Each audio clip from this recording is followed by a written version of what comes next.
Oleh karena itu teman-teman, kita harus menekankan tentang masalah wudhu. Dimulai dengan poin pertama, niat dan baca basmalah.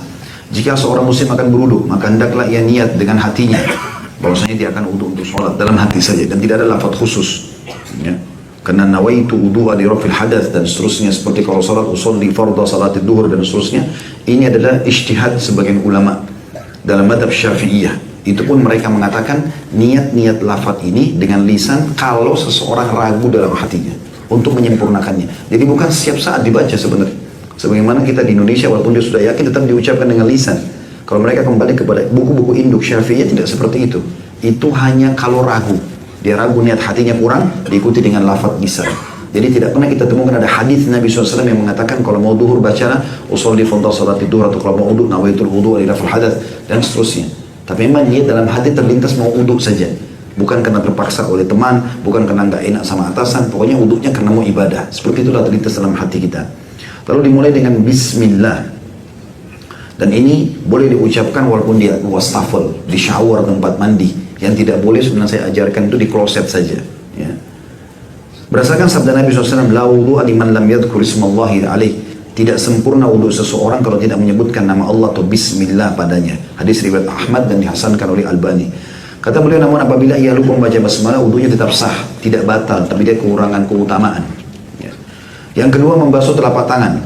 Kemudian disunnahkan membasuh telapak tangan sebanyak 3 kali. Itu ada footnote nomor 2, angka 2 di bawah ada kecil, muttafaqun alaih. Muttafaqun alaih, kalau yang bawa pulpen tulis itu muttafaqun alaih, disepakati oleh 2. Telah disepakati olehnya, atau hadis ini disepakati oleh para ulama, yaitu Muslim, Bukhari, Muslim. Ada 2. Kalau disebutkan hadis muttafaqun alaih berarti disepakati oleh Bukhari dan Muslim. Dikatakan kemudian disunnahkan membasuh telapak tangan 3 kali sebelum memulai wudhu. Dan ini sambil menyelat-nyelat jari jemari. Jadi ada sunnahnya juga. Jadi kalau mau wudhu kan telapak tangan 3 kali. Sebelum wudhu telapak tangan 3 kali, cuci tangan juga 3 kali. Itu termasuk sunnah untuk membersihkan dulu kuman-kuman, karena nanti tangan ini akan masukkan air ke mulut dan hidung. Maka cuci dulu tangan 3 kali, baru cuci tangan untuk wudhu yang 3 kali. Jadi kesannya 6 kali cuci tangan, ya. Itu dikatakan di sini ada putut nomor 3. Pada keterangan lain disebutkan bahwa membasuh telapak tangan ini di awal wudhu. Artinya ada yang mengatakan itu adalah pisah, ada yang mengatakan digabung. Sambil menyelat-nyelat jari-jari. Nah, ini nyelat ini masukkan di antara jari-jari seperti ini, ya. Supaya antara jari-jari ini semua kena air. Perhatikan ada gambar situ diperlihatkan caranya. Gambar 1 dan gambar 2. Yang ketiga berkumur-kumur. Kemudian berkumur-kumur. Ada footnote nomor 5. Diambil dari Sunan Al-Baihaqi jilid 1 halaman 52 dengan sanad sahih, yakni memutar-mutar air di dalam mulut. Jadi bukan cuma buang, masukkan ke dalam mulut maksimal air, kumur-kumur, lempar ke kanan bagian dalam pipi, ke kiri, ke atas, ke bawah. Bahkan sebagian ulama sunnah saking menekankan masalah pentingnya kumur-kumur agar semua dosa-dosa dari mulut jatuh, maka dia mengangkat dagunya ke atas untuk kumur-kumur maksimal, baru dia keluarkan. Di sini dikatakan setelah dia mutar-mutar air di mulutnya, baru dia mengeluarkannya. Berapa banyak muslimin ambil air sedikit cuma masuk mulutnya langsung dirudahkan.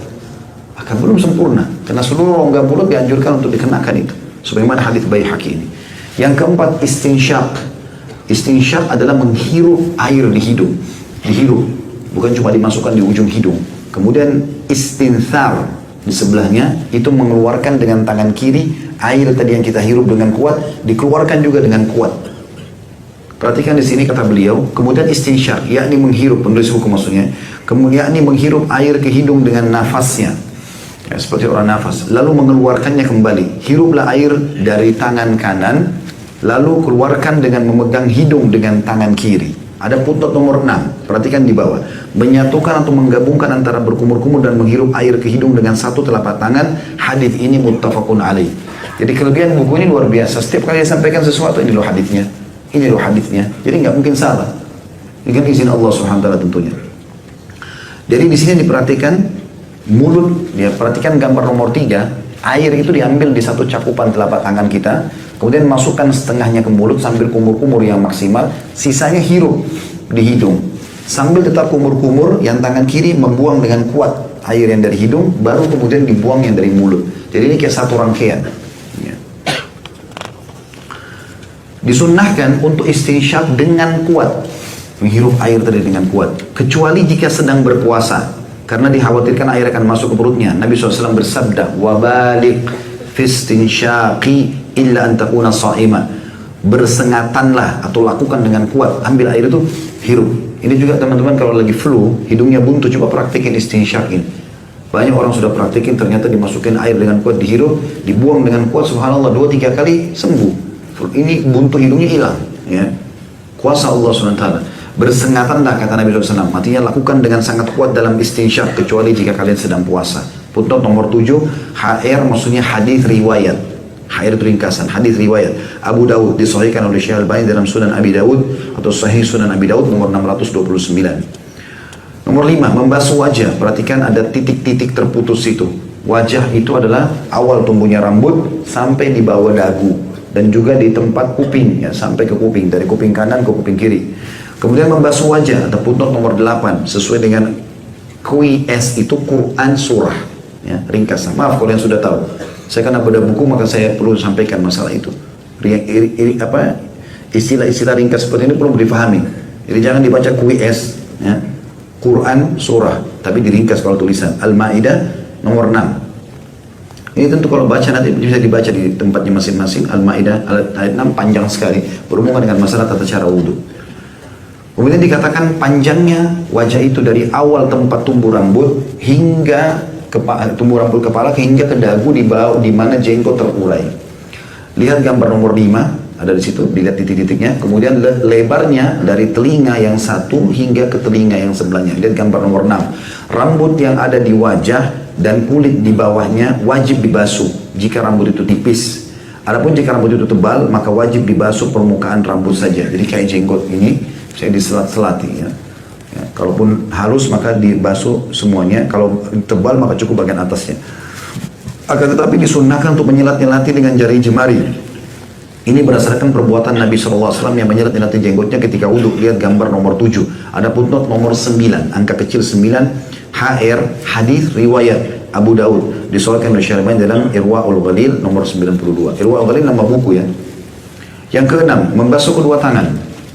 Kemudian membasuh kedua tangannya berikut kedua sikunya. Berdasarkan firman Allah Ta'ala, ini tadi Al-Ma'idah ayat 6, ya, salah satu potongannya, A'udzubillahi minasyaitonirrajim wa aydikum ilal marafiq, dan basuhlah tanganmu sampai ke siku. Jadi ada dua cara, ada gambar nomor 8, itu berarti air diambil dari telapak jari-jari tangan sampai ke siku. Kalau gambar nomor 9, dari siku dulu ditarik ke bawah, intinya batas minimalnya adalah siku. Di sini dikatakan bisa membasuh tentunya, atau dimulai dari siku hingga ujung-ujung jari. Jadi salah satunya bisa dari jari-jari ke siku atau siku ke ujung jari. Ini semua sama. Yang ketujuh, mengusap kepala dan kedua telinga. Kemudian mengusap kepala dan kedua telinganya 1 kali. Perhatikan gambarnya 10, 11, 12 nyambung.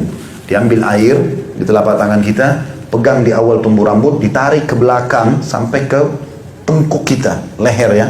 Kemudian ditarik lagi ke depan. Kemudian baru masukkan jari telunjuk di dalam kuping, ditekan seperti kita tidak mau dengar suara apa-apa. Kemudian ibu jari mutar seperti mijet kuping kita dari belakang. Ini sunnah Nabi SAW. Di situ dikatakan kemudian mengusap kepala dan kedua telinga 1 kali. Ini dilakukan mulai dari depan kepala, lalu kedua tangannya diusapkan hingga sampai ke bagian belakang kepala atau tengkuk. Kemudian kembali lagi mengusap tangannya hingga bagian depan kepala. Lihat gambar 10, 11, 12. Dan ini footnote nomor 11 muttafaqun alaih. Apa tadi muttafaqun alaih, teman-teman? Riwayat Bukhari Muslim. Kemudian mengusap kedua telinganya dengan air yang tersisa di tangan bekas mengusap kepala. Jadi jangan air kepala itu pisah dengan kuping. Karena Nabi SAW menggabung 1 kali saja air tadi yang dibasahkan ke kepala itu, ke belakang, ke depan lagi, langsung disambung ke kuping. Jadi nggak usah ambil air khusus lagi. Lihat gambar nomor 13. Yang kedelapan, mengusap kedua kaki. Kemudian membasuh kedua kaki berikut kedua mata kaki berdasarkan firman Allah Ta'ala dalam Al-Ma'idah masih sama, ayat 6, A'udzubillahi minasyaitonir rajim wa arjulakum ilal ka'bain, dan basuhlah kedua kakimu sampai kedua mata kaki. Berarti mata kaki batas minimal, dianjurkan untuk melebihkannya. Mata kaki adalah tulang yang menonjol di bagian bawah betis. Lihat gambar nomor 14 dan 15. Kedua mata kaki wajib dibasuh. Footnote nomor 13, hadits muttafaqun alaih.